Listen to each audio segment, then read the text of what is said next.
আমার চ্যানেলে তোমাদের সকলকে স্বাগত। আজ আমরা ক্লাস 9-এর রায়ান মার্টিন প্রশ্নবিচিত্রা থেকে ভূগোলের তৃতীয় পর্যায়ক্রমিক মূল্যায়নে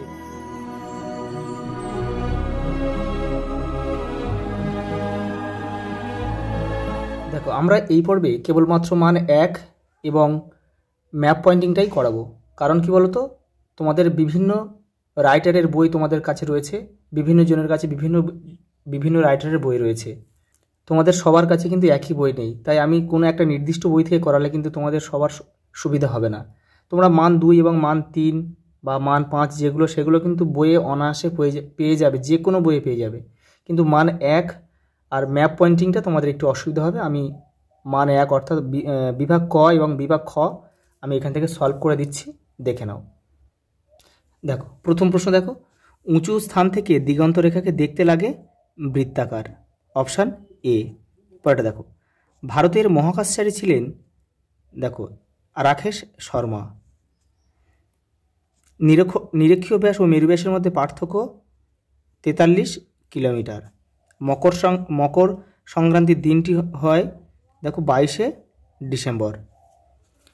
সূর্যোদয়ের আগের অবস্থাকে বলা হয় উষা, আর সূর্যাস্তের পরে সেটা হচ্ছে কিন্তু গোধূলিকে বলা হয়। স্তূপ পর্বতের উপরিভাগ যেহেতু যেরূপ আকৃতির দেখতে হয় তা হলো চ্যাপ্টা। শিলায় মূর্ছে পড়ে যে প্রক্রিয়া তা হলো অক্সিডেশন বা জারণ। মাটি সৃষ্টির প্রথম পর্যায়ে যে প্রক্রিয়া ঘটে তা হলো আবহবিকার।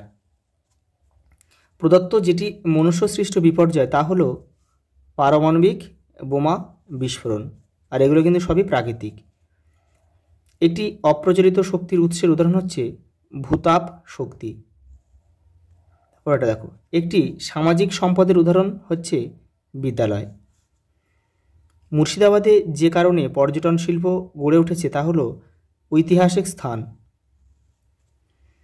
টাইগার হিল যে শহরে অবস্থিত তা হলো দার্জিলিং। লাস্ট প্রশ্ন দেখো, বিভাগ কয়ের মানচিত্রে গুরুত্বপূর্ণ বৈশিষ্ট্য হলো স্কেল। স্কেল ছাড়া কিন্তু ম্যাপ বা মানচিত্র হয় না। পরের প্রশ্ন দেখো, সত্য আর দেখো বলছে সত্য হলে ঠিক এবং অসত্য হলে ভুল লেখো। তোমাদের কিন্তু এই ঠিক আর এই ভুল লিখতে, এখানে যে তোমরা শুদ্ধ অশুদ্ধ লেখো তাহলে কিন্তু অনেক স্যাররা কী করতে পারে, তোমাদেরকে কেটে দিতে পারে। কিন্তু সেজন্য যেটা নির্দেশ দেবে সেটাই করবে। তাহলে সত্য অসত্য লিখবে না, লিখবে ঠিক। সত্য হলে লিখবে ঠিক আর অসত্য হলে লিখবে ভুল। দেখো, পরিক্রমণ গতিবেগ ভূপৃষ্ঠে সর্বত্র একই হয়, এটা কিন্তু ঠিক। প্রতিটি অক্ষরেখার পরিধি সমান হয়, এটা ভুল। কারণ অক্ষরেখাগুলো দুই মেরুর দিকে কিন্তু আস্তে আস্তে ছোট হয়ে যায়। পর্বতের একটিমাত্র শৃঙ্গ থাকে, এটা ভুল। পর্বতে কিন্তু অনেকগুলো শৃঙ্গ থাকে। হিমালয় পর্বতে জীবাশ্ম দেখা যায়, এটা ঠিক। পরেরটা দেখো, এবার কি রয়েছে দেখো, কাস্ট অঞ্চলে যান্ত্রিক আবহবিকার প্রক্রিয়া কার্যকর হয়, এটা ভুল। তাহলে কী হবে, এটা হচ্ছে রাসায়নিক আবহবিকার হবে। কিন্তু চা চাষের জন্য এঁটেল মাটি প্রয়োজন, এটা ভুল হবে। কারণ কি, দেখো, চা চাষের জন্য কি আমি এখানে লিখে দিচ্ছি, দেখো, দোআঁশ মাটি বা পর্জল মাটি কিন্তু লাগে। খনিজ সম্পদ প্রবাহমান সম্পদের উদাহরণ, এটা কিন্তু ভুল। কারণ কি, খনিজ সম্পদ একদিন না একদিন শেষ হয়ে যাবে, আর প্রবাহমান সম্পদ মানে কি, যেটা কোনো দিনই শেষ হবে না, যেমন সমুদ্রের মাছ। পরেরটা দেখো, উপযুক্ত শব্দ বসিয়ে শূন্যস্থান পূরণ করো। পৃথিবীর অপর নাম নীল গ্রহ।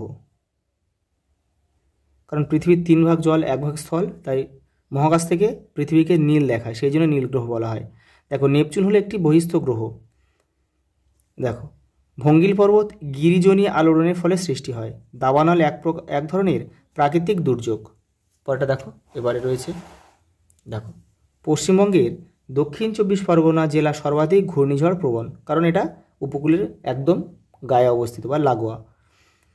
দামোদরকে বাংলার দুঃখ বলা হয়, কারণ কি বলতো, দামোদর নদের জন্য প্রচুর পরিমাণে কিন্তু বন্যা হয়। যখন ডিভিসি জল ছাড়ে সেই জলে কিন্তু প্রচুর বন্যা হয়, তাই দামোদরকে বলা হয় বাংলার দুঃখ। গ্লোব একটি ত্রিমাত্রিক চিত্রের উদাহরণ। পরেরটা দেখো, এটা স্তম্ভ দিয়েছে, তোমরা কিন্তু কেউ তীর চিহ্ন দিয়ে মেলাবে না। কিন্তু দেখো, মাটি ক্ষয় প্রক্রিয়া কী নামে পরিচিত, সেটা হচ্ছে পাত ক্ষয়। দেখো, অক্সিজেন যুক্ত হওয়া, সেটা কী হলো, জারণ। সুনামি, দেখো, ভূমিকম্প, আর জলদাপাড়া একটা অভয়ারণ্য। পরেরটা দেখো, একটি বা দুটি শব্দে উত্তর দাও। দেখো, 22°34' উত্তর অক্ষাংশের প্রতিবাদ স্থানের অক্ষাংশ কত? ঠিক উল্টো হবে। দেখো যখন প্রতিবাদ স্থান বলবে ঠিক উল্টোটা লিখে দেবে। দেখো 22°34', এটা উত্তর আছে, এটা দক্ষিণ হবে। কোন জলবায়ু অঞ্চলে অগ্নিভবনের হার সবচেয়ে বেশি? দেখো উষ্ণ। দেখো পরেরটা দেখো, একটি অদ্বিতীয় সম্পদের নাম লেখো। দেখো সুন্দরবনের রয়্যাল বেঙ্গল টাইগার, কারণ সেটা সুন্দরবন ছাড়া আর কোথাও কিন্তু এটা দেখা যায় না।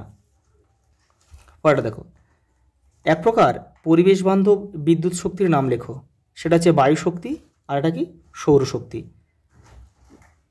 কী বলো, তা যে শক্তির প্রভাবে আর কি পরিবেশে কোনো ক্ষতি হয় না। দেখো পশ্চিমবঙ্গের সবচেয়ে বেশি অরণ্য কোন জেলায় রয়েছে? দক্ষিণ 24 পরগনা জেলায়। কত পার্সেন্ট? 28% রয়েছে। একটি পরিষেবা ভিত্তিক শিল্পের নাম লেখো। পর্যটন শিল্প, মানে মানুষ যেখানে বেড়াতে যায়, হোটেল বা বিভিন্ন দোকান পসারে যেগুলো থাকে সেগুলোকে বলে পর্যটন শিল্প। ভারতে ভূবৈচিত্র্যসূচক মানচিত্র প্রস্তুতকারী সংস্থার নাম কি? ভারতীয় সর্বেক্ষণ বিভাগ, এটাকে বলা হয় সার্ভে অফ ইন্ডিয়া। দেখো এবারে বিভাগ চয়ে কী দিয়েছে? দেখো বিভাগ চয়ে দিয়েছে তোমাদের 10টা ম্যাপ পয়েন্টিং দিয়েছে। পশ্চিমবঙ্গের ম্যাপ দেওয়া থাকবে, তোমাদের শুধু আউটলাইনটা থাকবে, তোমাদের ম্যাপ পয়েন্টিংটা করতে হবে। দেখো আমি এখানে করে দিয়েছি। এই যে তোমরা কিন্তু এখানে প্রথমে দেখো নাম রয়েছে, ক্লাস, সেকশন, রোল লিখবে, আর এগুলো কিন্তু সব পেন্সিলে লিখবে। আমি তোমাদের ভিডিওটা পরিষ্কারভাবে বোঝার জন্য কিন্তু পেনে করছি। দেখে নাও, প্রথম সেট 1, প্রথমে কী দিয়েছে? দেখো প্রথমে দিয়েছে দামোদর নদ। এই দেখো দামোদর নদ, এই যে পশ্চিমবঙ্গের মালভূমি অঞ্চল থেকে, ছোটনাগপুর অঞ্চল থেকে উৎপন্ন হয়ে এই যে এসেই এখান থেকে দুটো শাখায় বিভক্ত হয়েছে, মুন্ডেশ্বরী, আর এই জায়গাটা পড়েছে। এই যেখানে দেখো তীর চিহ্ন, নদী যখন আঁকবে তখন কিন্তু কোন দিক থেকে কোন দিকে যাচ্ছে তীর চিহ্ন দিতে হবে, তাহলে কিন্তু তুমি নাম্বার পাবে, নাহলে পাবে না। দেখো এটা 1-এর দাগের। তারপর দিয়াটা কী বলেছে? হলদি নদী। এই যে দেখো হলদি নদী। এই যে কংসাবতী আর কেলেঘাই নদী মিলিত প্রবাহটাই কিন্তু হলদি নদী। তাই যে কংসাবতী এঁকেছি, এই কেলেঘাই, এই যে এখানে মিলিত হয়েছে, এইটা হচ্ছে হলদি নদী। এই যে এখানে এসে পড়েছে, দেখো তীর চিহ্ন দেওয়া আছে। পরেরটা দেখো কী বলেছে? পরেরটা বলেছে সান্দাকফু। সান্দাকফু আমাদের পশ্চিমবঙ্গের সর্বোচ্চ শৃঙ্গ। এই যে এই ত্রিভুজে করে দিয়েছে। এই যে দার্জিলিংয়ের ঠিক এই জায়গাটা হচ্ছে 36-30 মিটার উচ্চতা কিন্তু এটা। এই যে সান্দাকফু পশ্চিমবঙ্গের সর্বোচ্চ শৃঙ্গ। পরেরটা কী দিয়েছে? দেখো কলকাতা। এই যে কলকাতা, দেখো ঠিক এইভাবে দাগ নাম্বার দেবে কিন্তু। এই যে কলকাতা দেখো রাজধানী, এই যে কলকাতা, আর এই যে 4-এর দাগ, এই দাগ নাম্বারটা দিতে হবে, নামটা লিখে দাগ নাম্বার দিতে হবে। এবং উপযুক্ত যেহেতু রাজধানী সবসময় একটা গোল করে আরেকটা গোল করে দেবে, এইভাবে সেটা রাজধানী হয়ে যাবে। আর অন্য শহর দেখাতে গেলে শুধু জাস্ট এইভাবে গোল করে দেবে, হয়ে যাবে। পরেরটা দেখো হলদিয়া রয়েছে। দেখো হলদিয়া আমাদের পূর্ব মেদিনীপুর জেলায় অবস্থিত। এই যে ঠিক এই যে হুগলি নদীর পাশে, এই যে এইখানটা, এই যে হলদিয়া লিখেছি দেখো, আর এই 5-এর দাগ দিয়েছি। পরেরটা কী আছে? দেখো দুর্গাপুর। দুর্গাপুর কোথায় অবস্থিত? পশ্চিম বর্ধমান। তাহলে পশ্চিম বর্ধমান রয়েছে আমাদের এই জায়গাটায়। এই যে এইখানে যে দুর্গাপুর, এই 6 লিখে দেখো। একটু এদিক এদিক হলে কোনো সমস্যা নেই, শুধু তোমাদের ঠিকঠাক লোকেশনটা ধরতে হবে। দেখো তারপর হিন্দ মোটর অবস্থিত আমাদের হুগলি জেলায়। তাহলে হুগলি জেলায় কোথায় রয়েছে? কলকাতার ঠিক উল্টো দিকে। দেখো এই যে কলকাতা রয়েছে, কলকাতার ঠিক উল্টো দিকে এই যে হুগলি, এইখানে আছে হিন্দ মোটর। হুগলির যে কোনো একটা জায়গায় হিন্দ মোটর করে দেবে, নাম্বার পেয়ে যাবে। এটা দাগ নাম্বারটা লেখা হয়নি, এটা হিন্দ মোটরের হচ্ছে এটা 7-এর দাগে। তাহলে এখানে আমাদের 7-এর দাগ লিখতে হবে, নাহলে স্যার ম্যাডামদের বুঝতে কিন্তু অসুবিধা হবে। পরেরটা দেখো প্রধান চা উৎপাদক অঞ্চল, 8-এর দাগে। এরকম চা উৎপাদক কোথায় আমাদের? দেখো উত্তরবঙ্গে, দার্জিলিং, কালিম্পং, এইসব জায়গায় কিন্তু চা উৎপন্ন হয়। এই যে আমরা করে দিয়েছি দেখো, আর এখানে লিখে দিয়েছি চা উৎপাদক অঞ্চল, এই 8-এর দাগের। পরেরটা দেখো বক্রেশ্বর বীরভূম জেলায় অবস্থিত। একটা কিন্তু উষ্ণ প্রস্রবণ। এই যে বীরভূম জেলা ঠিক এই নিচের দিকটা অবস্থিত, এই জায়গাটায়। দেখো বক্রেশ্বর, আর এই যে দেখো 9 নম্বর দাগ। আর 10-এর দাগে কী দিয়েছে? দেখো ম্যানগ্রোভ অরণ্য, আমাদের পশ্চিমবঙ্গের ঠিক দক্ষিণে অবস্থিত সুন্দরবনটা। এই যে এই ডট ডট ডট ডট দিয়েছি, এইগুলো হচ্ছে ম্যানগ্রোভ অরণ্য। এই যে এখানে লিখে দিয়েছি ম্যানগ্রোভ অরণ্য, 10-এর দাগ।